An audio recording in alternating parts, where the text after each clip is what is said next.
Welcome to the Heather Penny podcast, where our goal is to help you reach your potential by increasing clarity, building confidence, and engaging courage. Dr. Heather Penny is a leadership coach, trusted advisor, and admired author. I'm Christina Morales, a writer and marketer, and Heather is my dear friend and my coach. So today we're continuing with part 4 of our marriage partnership series, which has been phenomenal. Thank you, Heather. Oh, you're welcome. And today we're going to talk about creating a new marriage by setting new rules to create new patterns. So Heather, you gave me this title and there's a lot of news in it. So let's address the olds. You're doing a bit of marriage coaching right now, as we discussed in part 1 of this series. So what old rules and old patterns are you seeing that just aren't working these days? I don't think I can narrow it down to any one. I would say it's really more about pausing long enough to evaluate in your own marriage what is and isn't working. Okay. So I think for us, we had to renegotiate kind of some new levels of communication. And I remember our therapist said to us, it was years ago, it sounds like you're both needing more emotional intimacy. And I was like, huh? I'm so glad she put a word to it because I didn't know what that meant. And I was so grateful to her for saying that out loud because we were kind of fighting, and I shouldn't say fighting because it feels like too strong of a word. We were really arguing at the head level, but we weren't talking about anything at the heart. Okay. For whatever reason, we didn't have the skill set, or we just didn't have the emotional intimacy there. So it was like we were two lawyers logically arguing and debating and negotiating things, almost like a partnership or something, like a business partnership. And I just thought, I think we'd gotten really good at our partnership and our friendship, but I think we had lost this emotional intimacy thread that was connected more to the heart. And with us both being very verbal, smart, intelligent people, we kind of started drifting more in the head because I think we were more comfortable there. And so I think this idea of new patterns and new beliefs, we had to start grappling with, first of all, what's emotional intimacy? Why are we avoiding it? And how do we cultivate it? And how do we integrate it with more of this kind of head and heart piece? So a lot of when I talk with people, whether it's corporate coaching or personal coaching on marriage, it's this idea of understanding as a whole person, we kind of operate from the head and the heart. I think the more whole we live in the space of a integrated place of being able to talk from the head and talk from the heart. So I think that's a great example for me personally, where new patterns, new languages had to start being developed that says, what are you feeling? No, not what are you thinking? What are you feeling? And we were so inept at it earlier on that we literally had to pull out a page of paper that our therapist gave us called emotional categories. And we had to circle our top 3 emotions. Wow. And I remember carrying it on my phone, at times just to kind of look at it. And it's what I use with my clients too. I said, yeah, I think the more you have clarity on what you're feeling, the more you'll confidently be able to speak to it, and the more you'll courageously be able to take action on it. And that goes back to clarity, confidence, courage.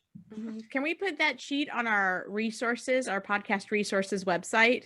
Oh, totally. Yeah. Emotional categories. Yeah. Remind me and I'll get that there. Okay. Yeah. I would love to see that because so many times we don't know what we're feeling. I'm mad and I don't know why I'm mad. And I don't even know if the feeling is mad. Maybe it's called frustration instead. It's just, there's so much bubbling. And do you notice women are more touchy-feely feeling and guys kind of hide their emotions? Where does that play into this too? Because you're talking about the head and heart relationship. Yeah, I think that's actually the biggest myth in our society. Okay. I think men are very sensitive and they're very connected to their emotions. They're just different than women. And oftentimes they might say it in one sentence, I feel really sad, or I feel really bad. And the woman oftentimes will be more verbal, or they'll miss the cues and they'll continue to talk, but they totally miss the guy's sensitivity in that. I work with a lot of men now, and I admire their sensitive hearts, and I feel for them because I think many of the messages in society has said, buck up, boys don't cry. There's no crying in baseball. I even heard that with my son playing baseball. I'm like, no crying in baseball. What does that even mean? I was a softball player, and man, I felt like crying when I missed, lost a game or we played hard. And I just felt like, how did that get associated with baseball? But I digress. The idea of this myth that men are not as sensitive as women, I think it's untrue. And I think as we create these safe spaces for both men and women to talk about their emotions, I think what I've found to be a little bit more true is men are a little bit more what I call beautifully simple, and women are typically beautifully complex. And so, because that's where a lot of the fights come in, and they say, you're so clueless and you're so complicated, and I think I would say, you might as well own it, but let's remember that it's a beautiful trait about each of you. You are beautifully simple and you are beautifully complex. I want more simplicity to my complexity. And I think I can offer some complexity to your simplicity. If we can figure out this yin yang together, we can step into this and create a better union for each of us to become better humans. And so you talked about new rules and new patterns. So what does a new rule sound like? What would that look like in your everyday conversation? Well, again, I'll use myself as an example. I was getting very in touch with everything I was thinking and feeling. And before I knew it, I think I was be talking 20 minutes straight. And he would say it in one sentence. What I began to realize is I want to do a better job sharing the talking space, is what we began to call it, and listening to what he's feeling and helping him pull it out. And he said, I need you to ask me some certain questions. And that became a really powerful way for me to learn how to listen to my husband, who was trying to tell me things. But I think I was interrupting him sorting that out because I had so many thoughts and ideas on what he was feeling. And again, a lot of it coming from good intent. I wanted to help pull it out. Right. That wasn't helping him, So paying attention to that created some new rules in our marriage too, for how we listen to one another, what we need in the listening, and even the limitations on him being able to listen. And that's been a really powerful rule change in our marriage too, where we learned that he gets to say, okay, I've got about 10 more minutes to listen in me. Really? Yeah. Oh yeah. We'll say that. And now with all the work that I'm doing, the coaching, I'm saying that I'll be like, I got 10 more minutes, or you know what? I just said it this morning, I'm moving into an executive leadership retreat this weekend. I told Darren, I said, I'm in the zone, man. Don't try and talk about anything. You're running point with the kids. You're running point with everything. Like, I am going to have my game face on here, and I got lots to think about, and I don't want to feel like I'm hurting your feelings with it. So, and of course he was great. He's like, thank you for telling me. I totally see you in the zone. I'm here to support you, but I'm learning to say those things out loud beforehand. Those are some new rules in our marriage that's creating new patterns, so we don't have misunderstandings. Do you set a time or place aside? Because like most people, we're working.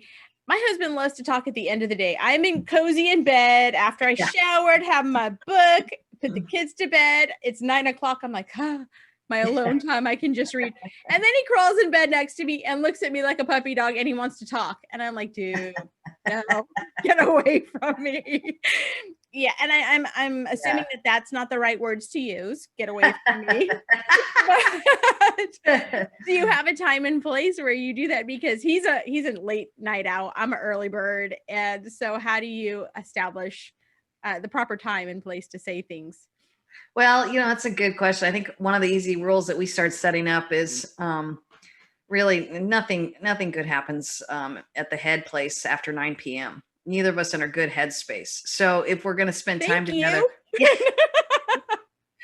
if we're going to spend time together, it's got to be more in the heart space. We either, relax and just have a nice chat about the day, or drop in front of a movie, or we're conscious of not trying to work on problems or issues, or even talk about things that's getting us worked up past 9 p.m. Once we set that boundary down, things got a lot easier. And we just realized we're not at our best after that. So we don't try and tackle stuff after 9. That was just a real basic one. The other thing too, realizing is my mind is so active that it's somewhere around 5 p.m. I need to start the process of shutting my mind down. Once I own that and realize that, I just said things like scheduling, things like dreaming, visioning, that's not really good for me, because then I will be up till 2 a.m. or I'll get hooked into something. I need help kind of winding down. We need to go out to dinner, or we need to relax and make dinner together. We need to go on a walk. We need to start engaging in ways that are supporting a winding down together. That was a really new epiphany for me personally. And he loves it because he's a pretty mellow dude, and he has a very active wife. So he's like, what? You love being mellow? I said, yeah, I love being mellow. I need help getting mellow. So, learning how to have that dialogue together, and he's so good at hanging out and relaxing, and I'm not. So, that's what we kind of focus on after 5 p.m. So you start learning your rhythm of life together and what you're good at, and what you want to do in the space of a day, and how you wind down together, how you tackle problems together, how you co-parent together, for us, we're running 2 different companies under one S Corp. So how do we run those companies together? So even when we have financial talks, we'll say, we're only going to talk about it once a month. We call it our D&H Financial Summit, where we sit down. It's got to be in the morning. It's got to be with a latte. And we usually can't go past 2 hours because, finances and marriage, my gosh, right? But we have to have that. And then we have to have prep work to come to that so that we are prepared to the conversation. These are just like basic rules we started learning on how to partner well in life and how to love each other at the heart level well. And you're learning what works for you that makes you your best, so you can bring your best to the marriage. So right. That's a new lesson for me. That's me taking notes right now, because that's huge. And when you brought this topic to me, you shared that couples should focus on finding their tire swing and start time together to cultivate growing intimacy. And this comes from your book, The Bracelet. Can you share what this means? Yeah. Again, my focus typically is not to work with couples together. Some will come to me and say, I really want to grow in my marriage. Can you work with us? And I think, that's not where I want to go. I want to work with you on how you can go find your tire swing and your stars, so that you can refill yourself up, kind of refuel, and bring your best self to the conversation.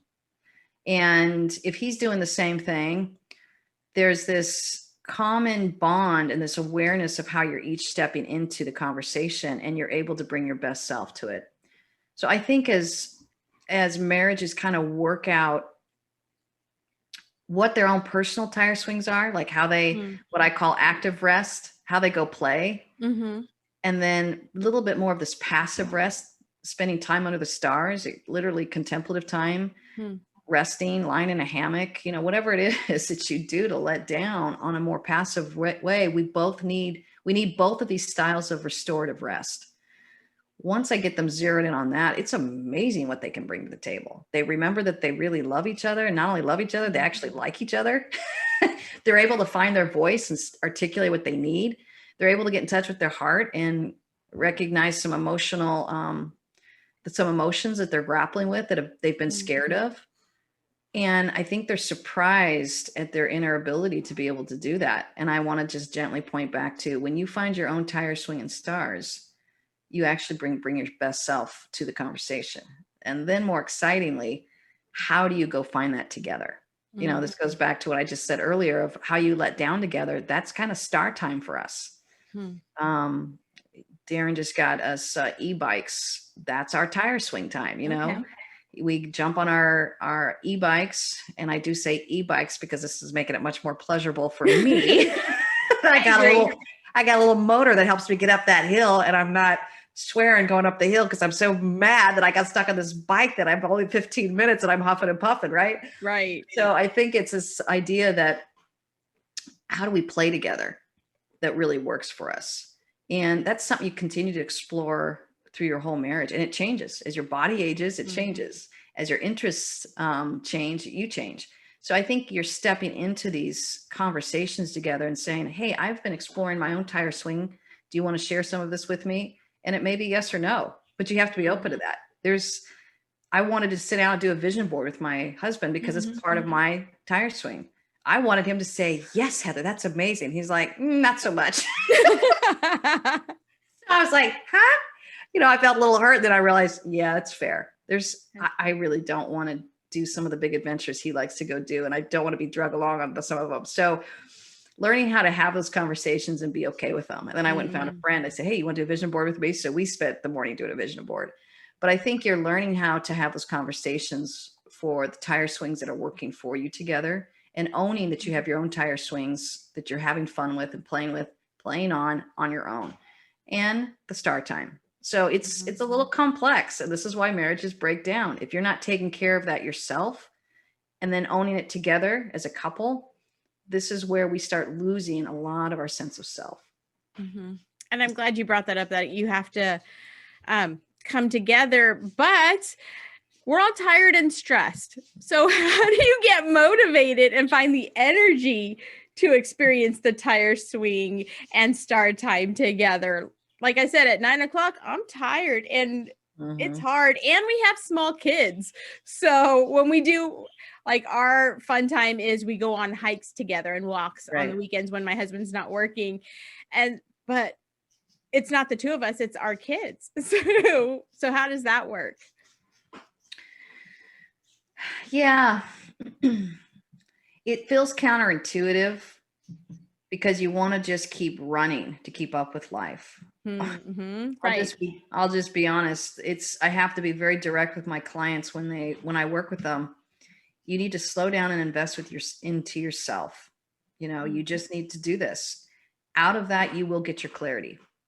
Most people don't believe me, but they're so desperate by the time they get to me to have a life change. And when I say desperate, I don't mean like they're needy and kind of clawing at me. It's more of like these high functioning, amazing, creative people that are like, I can't get my life to work for me anymore. Yeah. And I say, yeah, I know. You kind of got to pull over your car and just reset. No, I think I can keep going and do this, this, and this. This is usually like the struggle of wills.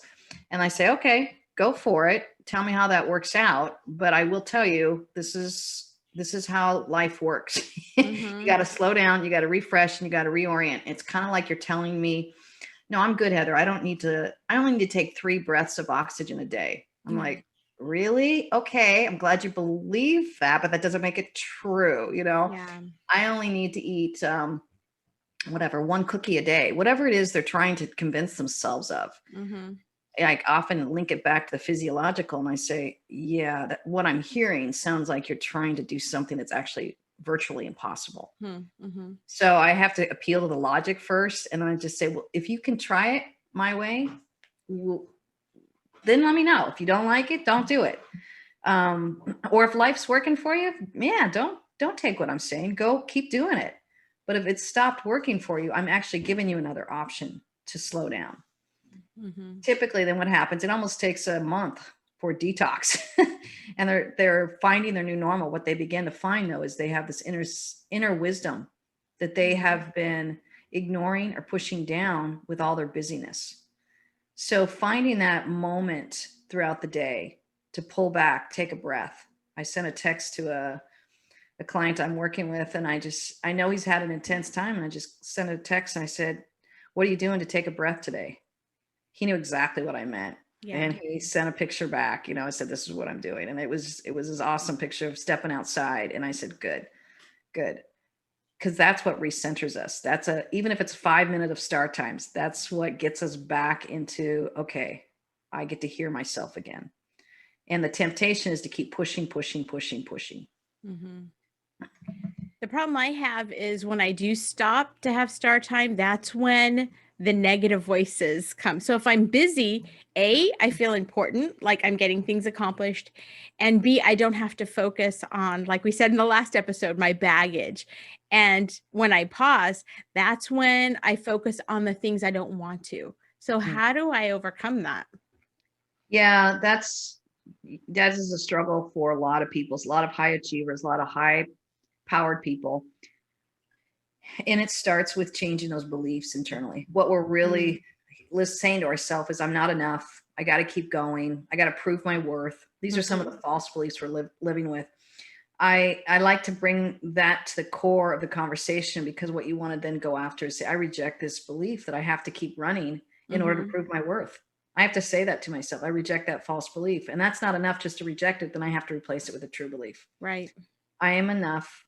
The world's not going to fall apart because I slow down. These are some other ones I have to say. I get to take care of me, and out of that will come my best day today, or my best self. My self-care is going to be connected to how I care for the world.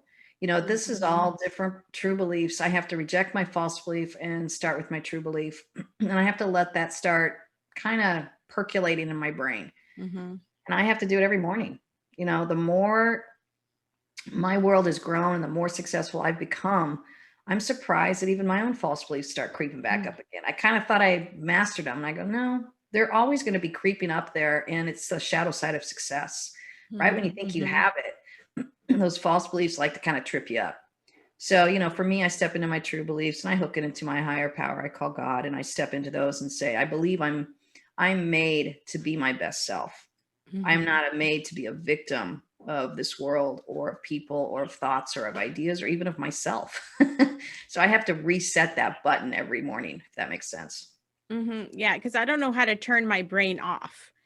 It's just repeating your true beliefs of, okay, so I'm thinking of this conversation I had that didn't go well, and then replaying it. If I stop, then it's going to go in my head. But if I'm working, then I won't hear that. So the best way to replace it is just to, like you're saying, I don't know. How do you shut that down? Yeah. That's honestly why I hire people. And that's why I do what I do. It's that noisy in your head. You kind of need someone to stay in it with you. So I like people to help me with the true belief, because I can feel the false beliefs just screaming at me when I settle down. That's usually a sign for me that I need to go get some help. Okay. Because they just stay in it with me. And a good either coach or counselor or therapist, they will stay in it with you and stand with you in your true beliefs. So I am very clear when I go in, or when I hire someone to work with me, I just say, here's the false belief I'm battling, and here's the true belief I'm trying to reach for. Help me. So I'm super clear on that. And if they help me, I stay with them. If they don't, I move on. Okay. Because I know that I'm struggling, and I unapologetically ask for that. And that's on a professional level. On a personal level, I just reached out this morning and said, hey, I got a lot coming at me this weekend, and here's where I am standing in my true belief. Will you stand with me?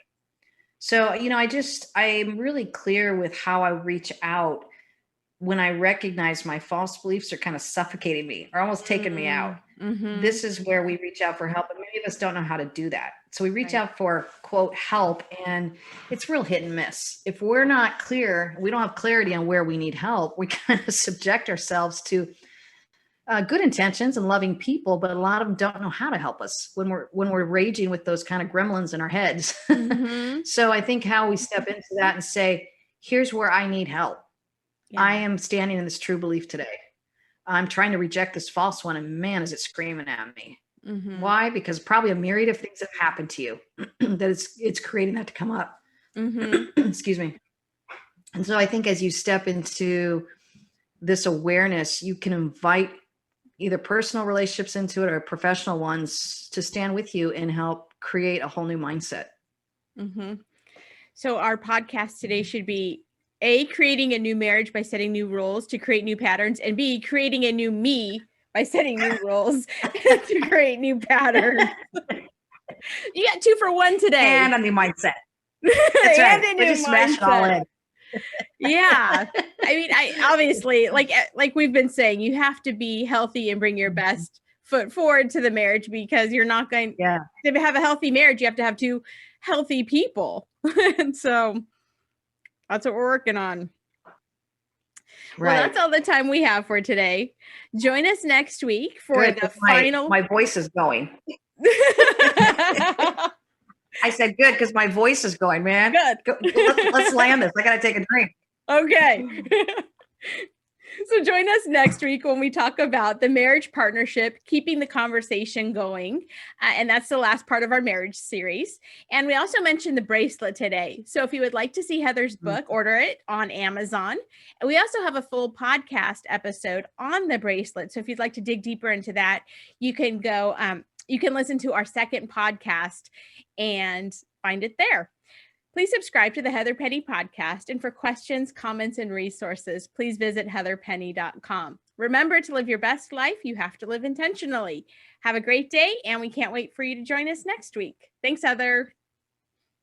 You're welcome. Thank you.